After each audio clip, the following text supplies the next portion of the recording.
Our team coverage continues now with Garna Mejia. She joins us from the newsroom with new information about what happened leading up to the shooting and another difficult call as police share the news of an arrest with Aaron Lowe's mother. Garna? That's right. Police say this is still very much an active investigation. All they could tell us was that they do not believe the two victims knew their attacker. Officers, in the meantime, had to make another very difficult call to Aaron Lowe's mother this morning.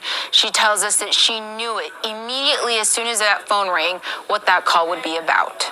We have arrested the person accused of murdering Aaron Lowe. Salt Lake City Police Chief Mike Brown made the announcement. Now, these officers down here made this arrest with no help from pro athletes, activists, nothing. Putting the word out, getting attention on this. They didn't know who did this at first. Guy was just, some guy walked up and shot this football player and another young lady, and that was it. There was no...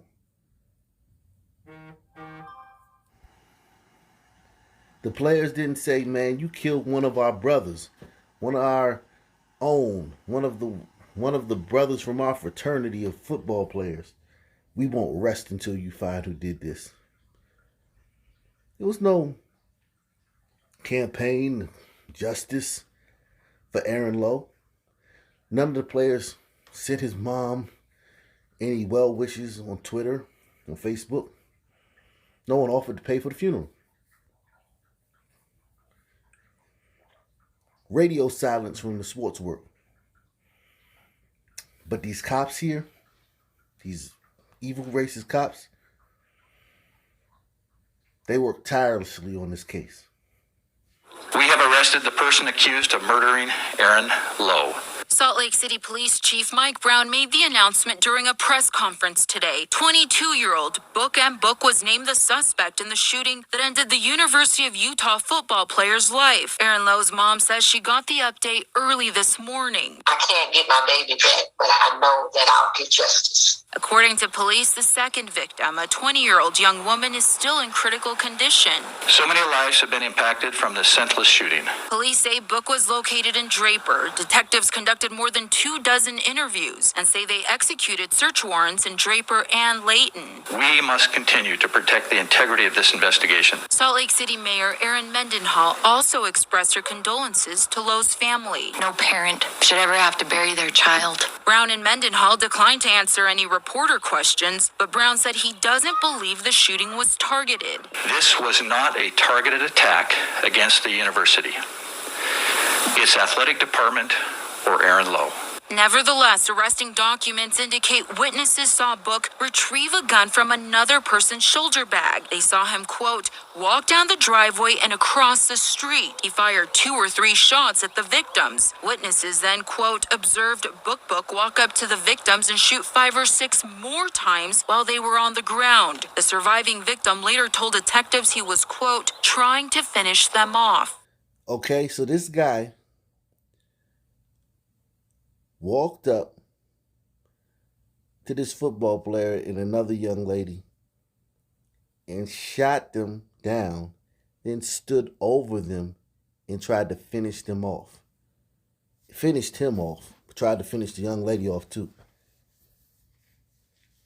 For apparently no reason. The story is that they crashed a party they weren't invited to, and they were asked to leave.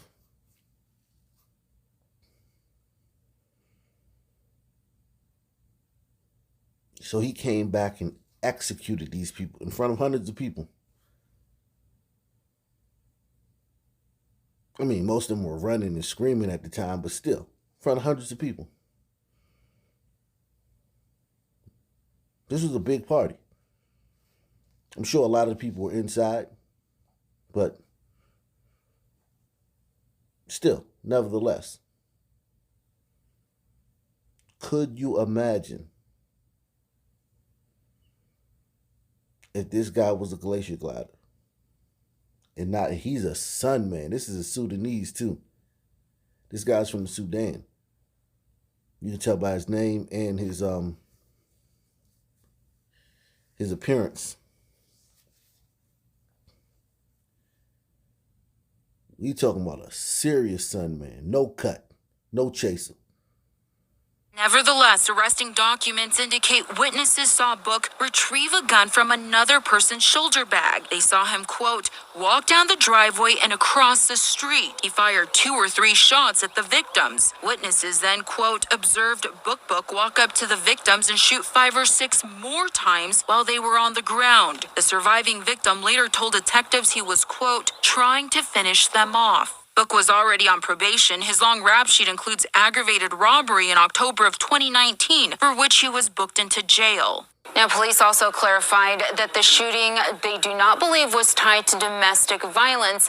This after one of the court documents described it as such. But the investigation is ongoing and anyone with information is asked to call police. I'm Garna Mejia, KSL 5 News. And tonight we're hearing from Taylor Randall, president of the University of Utah. He just released a statement saying, I am relieved by the news that the Salt Lake City Police Department has made an arrest in the case. I appreciate their responsiveness as they pursue a careful investigation to determine the facts of this murder that occurred at an off-campus house and in front of dozens of our students and neighbors. He adds that all affected by Aaron's death need our compassion and understanding in working through the complex and very real reverberations of trauma and grief. Funeral plans are set for the University of Utah defensive back. His family telling us this afternoon that Lowe will be laid to rest on Monday, October 11th. His services will take place in his hometown of Mesquite, Texas, just outside of Dallas. The funeral is scheduled for noon our time at the Family Cathedral of Praise. In lieu of flowers, his family is asking that people donate to the Ty Jordan Memorial Scholarship in Aaron's name.